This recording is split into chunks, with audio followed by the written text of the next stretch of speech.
नमस्कार दोस्तों, स्वागत है आप सभी का भक्ति आपके द्वारे चैनल पर। मैं हूं आपकी दोस्त लता शर्मा। आज मैं आपको इस वीडियो में बताने वाली हूं भाई दूज की कथा के बारे में। कार्तिक मास के शुक्ल पक्ष की द्वितीय तिथि को भाई दूज का पर्व मनाया जाता है। रक्षाबंधन की तरह भाई दूज को भाई बहन के प्रेम का प्रतीक माना जाता है। इसे यम द्वितीया के नाम से भी जाना जाता है।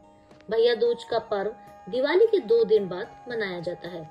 इस दिन बहनें भाई की लंबी आयु और अच्छे स्वास्थ्य की कामना करके तिलक लगाती हैं।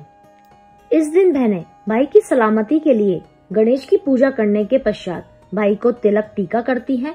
भाई दूज की पूजा के दौरान भाई दूज की कथा सुनना बेहद महत्वपूर्ण और फलदायक माना जाता है। तो आइए सुनते हैं भाई दूज की कथा। एक बुढ़िया माई थी, मिट्टी के गणेश की रोज पूजा करती थी। वो रोज मिट्टी के गणेश बनाती और रोज गल जाते।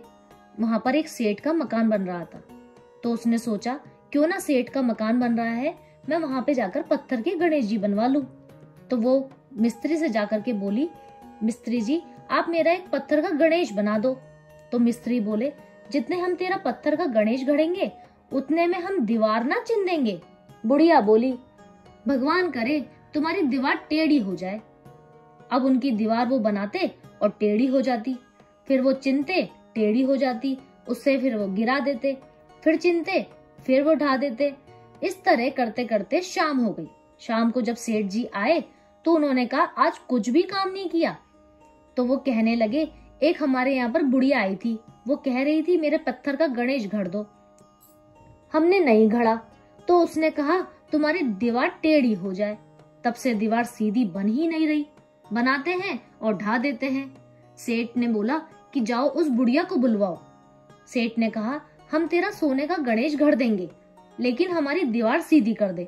सेठ ने बुढ़िया को सोने का गणेश भी गढ़ के दे दिया और सेठ जी की दीवार भी सीधी हो गई। जैसे सेठ जी की दीवार आपने सीधी की गणेश भगवान, वैसे ही जो ये कथा सुन रहा है और जो बोल रहा है उसके सभी कार्य आप पूर्ण करिए। बोलो गणेश जी भगवान की जय। इसके बाद भाई दूज की हम एक और कहानी सुनेंगे। भगवान सूर्य नारायण और उनकी पत्नी छाया के पुत्र और पुत्री थे, यमराज और यमुना जी। यमुना जी को अपने भाई यमराज से बड़ा लगाव था। वह उनसे बार बार निवेदन करती रहती थी कि अपने इष्ट मित्रों के साथ आकर उनके घर भोजन करें।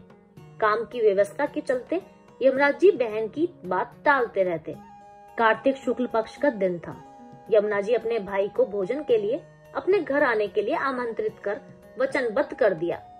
यमराज ने सोचा कि मैं तो प्राणों को हरने वाला हूँ, मुझे कोई भी अपने घर नहीं बुलाना चाहता। बहन जिस सद्भावना से मुझे बुला रही है उसका पालन करना मेरा धर्म है।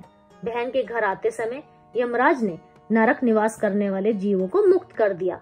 यमराज को अपने घर आया देखकर यमुना की खुशी का ठिकाना नहीं रहा।